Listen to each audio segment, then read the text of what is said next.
নাম জর্জি সানোয়ার নাইম, বুকতার বাংলাদেশের হৃদয়। আন্তর্জাতিক অঙ্গনে বাংলাদেশের লাল সবুজের পতাকাকে তিনি সমুচ্চ করেছেন। কারাতে বিভাগে প্রথম স্বর্ণপদক প্রাপ্তির স্থানটাও তার দখলে।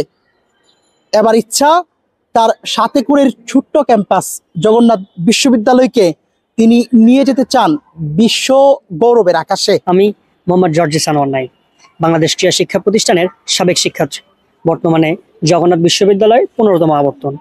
আসন্ন যোগসু নির্বাচনে বাংলাদেশ ইসলামী ছাত্র শিবির সমর্থিত প্যানেল অদম্য জবিয়ান ঐক্য থেকে ক্রীড়া সম্পাদক পদে প্রতিদ্বন্দ্বিতা করছে। আমি সুদূর 2012 সালে বিকেএসপিতে কারাতে বিভাগে ভর্তি হই। বিকেএসপি কারাতে বিভাগের প্রথম শিক্ষার্থী হিসেবে জাতীয় পর্যায়ে স্বর্ণপদক অর্জন করি। বিকেএসপির 2 বারের বেস্ট প্লেয়ার সম্মাননা অ্যাওয়ার্ড আমার খাতায় রয়েছে এবং সর্বশেষ লিজেন্ডারি খেলোয়াড় অ্যাওয়ার্ড বিকেএসপি থেকে আমি অর্জন করেছি আলহামদুলিল্লাহ। আমার ইচ্ছা রয়েছে আমাদের এই 7 একরের ছোট্ট ক্যাম্পাস জগন্নাথ বিশ্ববিদ্যালয়কে নিয়েও কাজ করা। জগন্নাথ বিশ্ববিদ্যালয়ের ক্রীড়াঙ্গনে আমাদের অনেক পরিস্থিতি মোকাবেলার শিকার আমরা হয়েছি। তো সেই জায়গা থেকে আমরা একটা জিনিস পরিলক্ষিত করেছি, আমাদের যখন আন্তঃবিশ্ববিদ্যালয় টুর্নামেন্টগুলো হয় সেই সমসাময়িক সময়ে খেলোয়াড়দেরকে আমরা সঠিক সাপোর্ট আমরা দিতে পারি না। তো সেই জায়গা থেকে আমার ইচ্ছা আছে যখন খেলাধুলা হবে তখন প্লেয়ারদেরকে আমরা একটা ভাতার ব্যবস্থা করব, অর্থাৎ একটা পকেট মানির ব্যবস্থা করব, অন্তত তাদের আসা যাওয়ার ভাড়া এবং নাস্তার টাকা হয়ে যায়। এটা আমাদের ইশতেহারের একটা অংশ।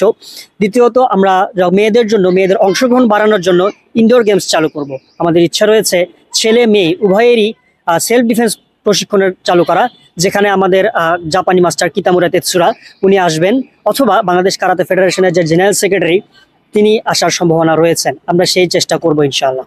আরেকটা বিষয়ে আমাদের ইচ্ছা রয়েছে, জগন্নাথ বিশ্ববিদ্যালয়ের শারীরিক শিক্ষা কেন্দ্রকে আমরা ডিজিটালাইজড করতে চাই, যেখানে জগন্নাথ বিশ্ববিদ্যালয়ের ক্রীড়াক্ষেত্রে কত টাকা বাজেট আসলো, কত টাকা আমাদের আন্তঃবিশ্ববিদ্যালয় টুর্নামেন্টে আয় হচ্ছে এবং ব্যয় হচ্ছে, সেই জিনিসগুলো প্রত্যেকটা শিক্ষার্থী জানবে, যেটা প্রত্যেকটা শিক্ষার্থীকে জানানো একান্ত দায়িত্ব এবং প্রত্যেকটা শিক্ষার্থীরও জানা একান্ত কর্তব্যের মধ্যে রয়েছে। জগন্নাথ বিশ্ববিদ্যালয়ের শিক্ষার্থীদের প্রতি আমার একটা আহ্বান রয়েছে।